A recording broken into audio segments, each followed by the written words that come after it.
Maging vigilant ka in your downest moments because some other people will take advantage of your weakness. Kapag down na down ka, that's the time na mas mag-spend ka ng mas maraming oras sa Diyos. You spend your time with God, not with the people who will give you temporary happiness. And para sa akin, kung down ka, minsan hindi nakukuha yan sa alak, hindi yan nakukuha sa gimmick, hindi nakukuha sa pagdagdag pa ng problema, kundi nakukuha yan sa pagtitiwala sa Diyos. At para sa akin, ang sugat, hindi band-aid ang magpapagaling yan, kundi kailangan mong i-heal yung sugat na yan with the presence of God. When you're down, always go up.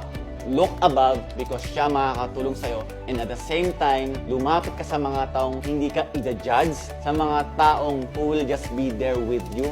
Ito yung mga taong to, hindi magbibigay ng advice sa'yo, kundi dadamayan ka lang hanggang dulo, hanggang makarecover ka. Kapag down ka, be vigilant and always go up and look for the people na mapagkatiwalaan mo na dadamayan ka hanggang dulo. So God bless everyone.